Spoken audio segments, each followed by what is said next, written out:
今日も一日お疲れ様。お疲れジャパニーズのゆりこです。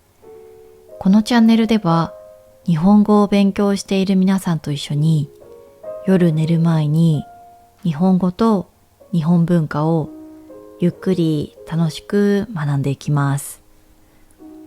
さて、今日のテーマはこちら。日本語を勉強するのに遅すぎる年齢はあるの？皆さんは日本語を勉強したいと思った時に、もう若くないから遅いかなとか、もっと早く始めればよかった。子供の方が言葉を覚えるのが早い。そんな風に考えたことはありますか？実はね、この質問はとても多いんじゃないかなって思います。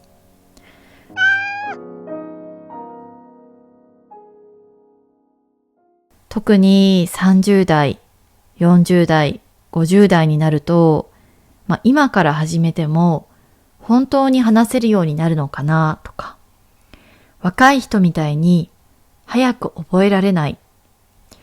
仕事や家事が忙しくて勉強する時間がない。そうやって不安に思う人が多いはずです。でも、私は鎌倉でプライベートツアーをしているんですけど、最近ね、67歳から日本語を勉強し始めた人や、50歳から勉強を始めた人っていうのにね、会いました。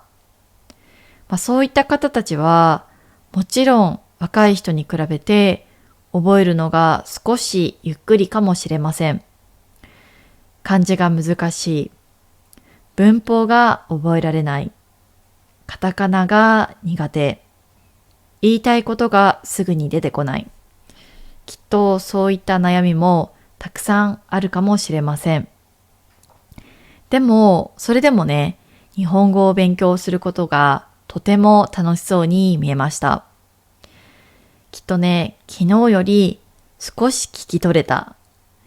日本のレストランで日本語が通じた。好きなアニメや映画の言葉が分かった。コンビニでね、自分で買いたかった商品を買えた。そういう小さいことをね、とても楽しそうに話していました。そしてね、私は何歳からでも勉強は遅くないんだなぁと思いました。もちろん子供は言葉を覚えるのが早いです。小さい子供は文法を勉強しなくても自然に言葉を聞いて真似して少しずつ覚えていきます。特に発音に関しては子供の方が綺麗に聞こえることが多いです。だから語学は若いうちに始めた方がいいという人も多いです。確かにそれは間違いではないと思います。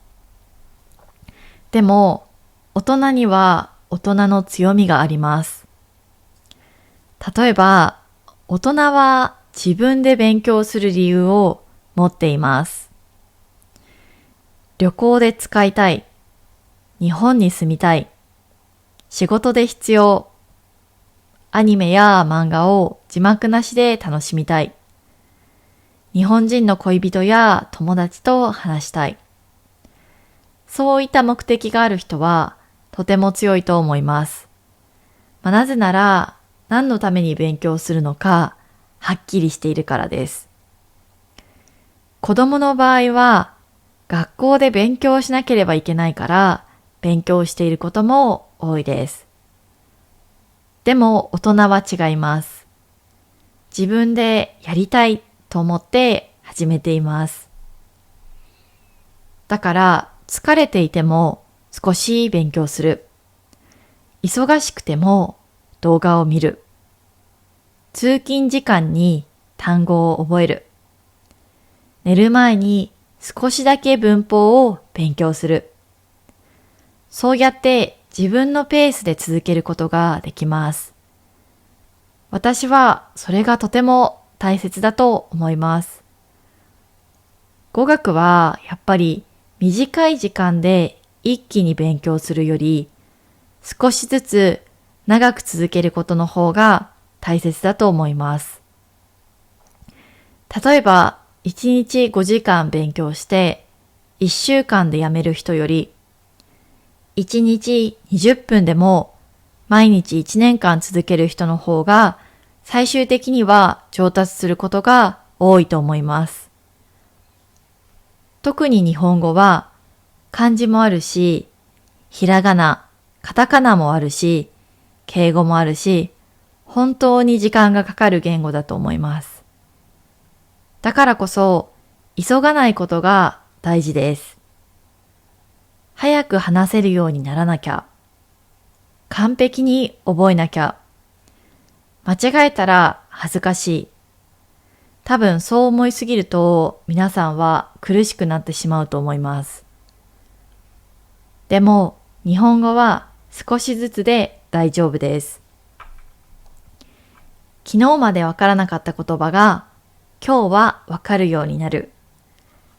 前は読めなかった漢字が少し読めるようになる。前は何も聞き取れなかったアニメが少しだけ聞こえるようになる。その小さな変化を感じられると、勉強はどんどん楽しくなると思います。そして大人にはもう一つ強みがあります。それは人生経験です。人生経験があると、日本語だけではなく、日本の文化や考え方も理解しやすくなります。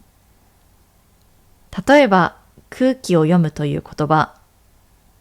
これはね、相手が何を考えているか、今どんな雰囲気なのかを考えて行動することですが、日本ではね、とても大切にされる考え方です。また、遠慮するという考え方もあります。時々ね、居酒屋やレストランなどで、みんなで一つの料理を食べているときに、最後の一口だけ残ったとすると、私たちはそれを遠慮の塊と呼ぶんですね。はい。つまりね、遠慮の塊。だから、誰が食べるかっていうのをみんなどうぞどうぞっていう風にするんですけど、そういうね、文化があったりとか、またね、本当は欲しいものがあっても、一度断る。あとは、本当は大丈夫じゃないけど、大丈夫ですという。本当は疲れているけど、大丈夫ですよと笑う。こういった文化は、最初は少し難しく感じるかもしれません。でも、大人の人は、多分自分の人生の中で似たような経験をしていることが多いと思います。実際にコメントでも、その考え方よくわかりますっていう風なコメントをしてくださる方がいるんですね。だから、この感じなんとなくわかるなぁと思えることがきっとあると思います。また日本には本音と建前という考え方もあります。本音は本当に思っていること。建前は人に見せるための言葉です。日本人はね、本音をそのまま言わないことがあります。例えば、また今度行きましょうとか、考えておきます。大丈夫です。こういった言葉も、実は本音ではないこともあります。って言ってもやっぱりこの感覚は、文法だけ勉強していても、なかなかわからないかなって思います。でも、人生経験がある人は、人間関係の難しさや、言葉にしない気持ちを知ってるので、日本語のこういう部分も理解しやすいと思います。だから私はね、日本語っていうのは、若い人だけのものじゃないなって思います。20代でも、30代でも、40代でも、50代でも、60代でも、70代でも、始めたいと思った時がベストなタイミングです。もちろん年齢が上がると若い頃より覚えるのが遅くなることはあるかもしれません。新しい単語を覚えても次の日には忘れてしまう。昨日覚えた漢字が思い出せない。文法がごちゃごちゃになる。これは若い人でもあります。もちろん私もあります。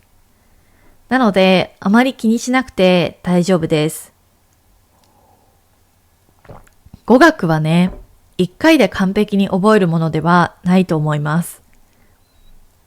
何回も忘れて、何回も思い出して、少しずつ自分の言葉になっていきます。だから、忘れることは悪いことではありません。忘れてもまた覚えれば大丈夫です。そして、もし年齢のことで不安になったら、自分にこう聞いてみてください。もし今始めなかったら、5年後どう思うかな。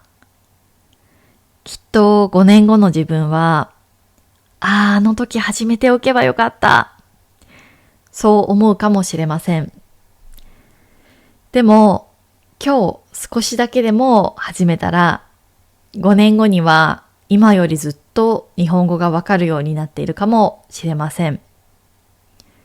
ひらがなが読めるようになっているかもしれません。アニメが少し聞き取れるようになっているかもしれません。日本に旅行した時に自分で注文できるようになっているかもしれません。日本人の友達と話せるようになっているかもしれません。そう考えると、今始めることにとても意味があると思います。そしてもし今日本語を勉強していてもなかなか上達しないと感じる人がいたら焦らなくて大丈夫です。語学は本当に時間がかかります。特にね、日本語は他のヨーロッパの言語に比べると全く違うので難しいだろうなって思います。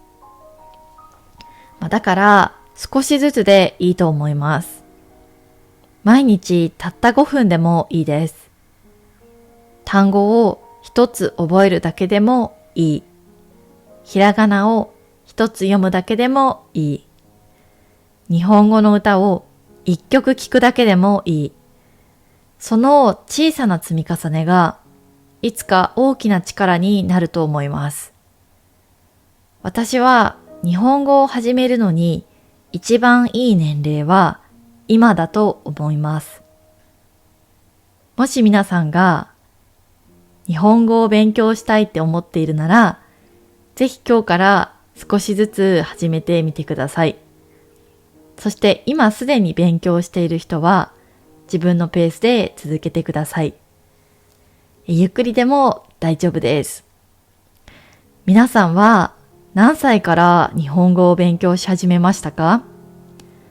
そして今までで一番難しかったことは何ですか？ぜひね、他のみんなの参考にもなると思うので、コメントで教えてもらえたら嬉しいです。今日も最後まで動画を見てくれてありがとうございました。それでは皆さん、次の動画でお会いしましょう。おやすみなさーい。